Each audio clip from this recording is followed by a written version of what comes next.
নমস্কার, astrology solution চ্যানেলে সকলকে স্বাগত। আশা করি সকলে ভালো আছেন। আজ আমরা আলোচনা করব জন্মছকের দশম স্থানে যদি রবি অবস্থান করে তবে ওই জাতক জাতিকা কি রূপ শুভ বা অশুভ ফল পেয়ে থাকেন, এবং এই অশুভ ফলগুলির কিছু সহজ প্রতিকার আমরা বলবো, যেগুলো আপনারা নিজেরা ঘরে বসে করতে পারবেন। তবে যারা চ্যানেল নতুন তারা চ্যানেলটিকে অবশ্যই সাবস্ক্রাইব করে বেল আইকনটি প্রেস করে দেবেন, এবং যারা ফেসবুক থেকে দেখছেন তারা অবশ্যই চ্যানেলটি লাইক শেয়ার করে অপরকে দেখার সুযোগ করে দেবেন।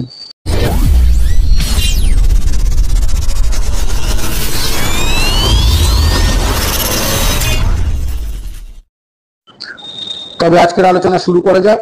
আজকের আলোচনার বিষয় জন্মছকের দশম স্থানে রবি অবস্থান করলে কি রূপ শুভ বা অশুভ ফল পাওয়া যায়। এই দশম স্থানকে আমরা কর্মস্থানও বলে থাকি। এই দশম স্থানে যদি রবি অবস্থান করে তবে ওই ব্যক্তি কিরূপ শুভ ফল পেতে পারেন।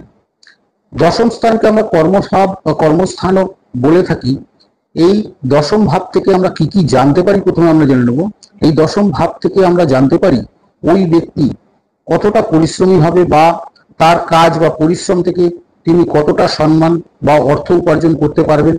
দশম ভাব শক্তিশালী হলে সমাজে নাম, যশ, খ্যাতি, পদোন্নতি এবং সম্মান নিশ্চিতভাবে লাভ করা সম্ভব হয়। অশুভ হলে কর্মস্থলে বিভিন্ন রকম সমস্যার সম্মুখীন হতে হয়, দায়িত্বের অভাব পড়ে এবং বিভিন্ন রকম সমস্যার সম্মুখীন হতে হয়। এই ভাব থেকে আমরা জানতে পারি চাকরি, ব্যবসা বা কোন ধরনের পেশায় তিনি সফলতা অর্জন করতে পারে, সমাজে কতটা তিনি সম্মানীয় ব্যক্তি হয়ে উঠতে পারেন, প্রভাব বা জনপ্রিয়তা তার সমাজে কতটা থাকতে পারে, প্রশাসনিক ক্ষমতা, সরকারি চাকরি বা উচ্চ পদ লাভের যোগ আছে কিনা, জীবনে কোন পথে চললে তিনি সাফল্য লাভ করতে পারেন। এইসব জিনিসগুলো আমরা দশম স্থান থেকে জানতে পারি। দশম স্থানে রবি কখন শুভ ফল দেয়? যদি রবি দশম স্থান অর্থাৎ সিংহ রাশিতে যদি দশমস্থ হয়, যেটি হচ্ছে রবি নিজ রাশি, এই রাশিতে যদি দশমস্থ হয়, বা উচ্চ রাশি অর্থাৎ মেষ রাশিতে যদি দশমস্থ হয়, সেক্ষেত্রে রবি শুভ ফল দিয়ে থাকে। শুভ গ্রহ যেমন বুধ, শুক্র, বৃহস্পতি যুক্ত হয়ে যদি দশম স্থানে রবি অবস্থান করে বা দশমে এদের দৃষ্টি থাকে তবে রবি শুভ ফল দিয়ে থাকে। আবার পাপ গ্রহ শনি, রাহু, কেতু বা মঙ্গল এদের দ্বারা যদি রবি আক্রান্ত না হয় বা এদের দৃষ্টি যদি এই দশম স্থানের উপরে না থাকে, সেক্ষেত্রে রবি শুভ ফল দিয়ে থাকে। দশম ভাবের অধিপতি যদি শুভ স্থান অর্থাৎ ত্রিকোণ স্থান, লগ্ন, চতুর্থ স্থান, সপ্তম স্থান বা দশম স্থানে অবস্থান করে, বা ত্রিকোণ স্থান যদি নবম বা পঞ্চম স্থানে অবস্থান করে, সেক্ষেত্রে রবি শুভ ফল দিয়ে থাকে।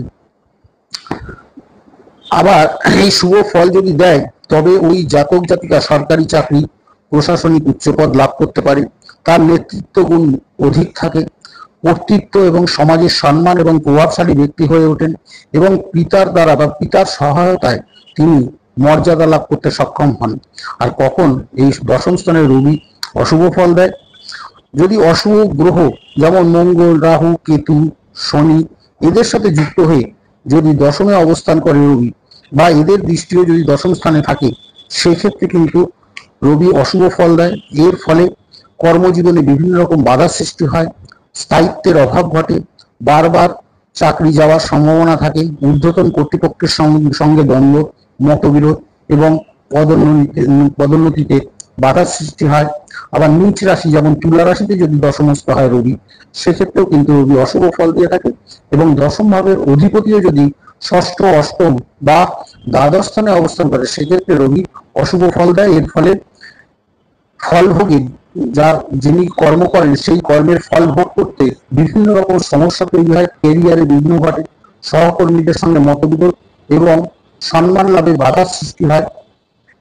শনির দৃষ্টি যদি এই দশম স্থানে থাকে তবে ওই ব্যক্তি অতিরিক্ত দায়িত্বের বোঝা তার উপরে চেপে বসে, সিনিয়রদের সঙ্গে বিরূপ আচরণ, এর ফলে কর্মক্ষেত্রে বাধার সৃষ্টি হয়।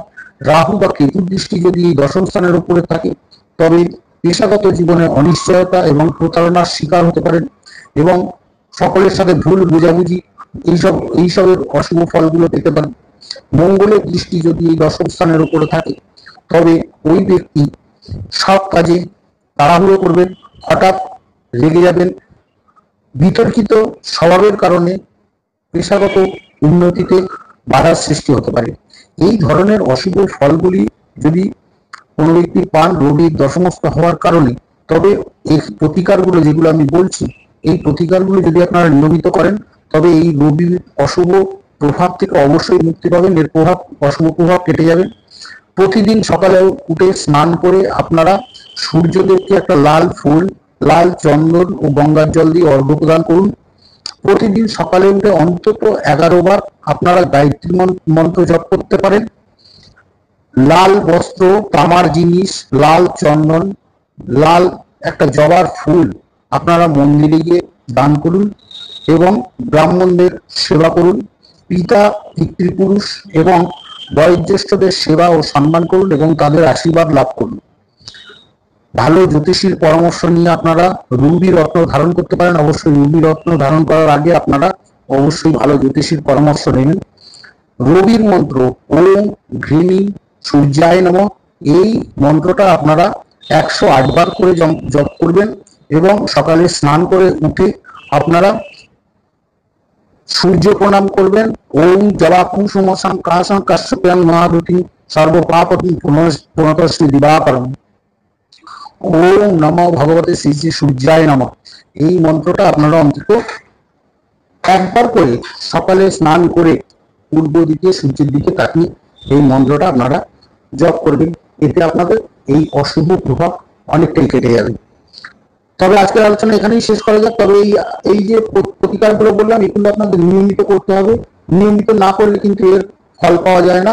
এই 2 দিন করে ছেড়ে দিলেন, আবার 2 দিন করে ধরলেন, এরকম করলে কিন্তু এই অশুভ প্রভাব থেকে মুক্তি পাওয়া সম্ভব নয়। অর্থাৎ এই জিনিসগুলো যে কটাই করবেন আপনারা নিয়মিত করুন, দেখবেন এই রবির অশুভ প্রভাব আপনাদের কেটে যাবে। তবে আজকের আলোচনা এখানেই শেষ করা যাক। নমস্কার।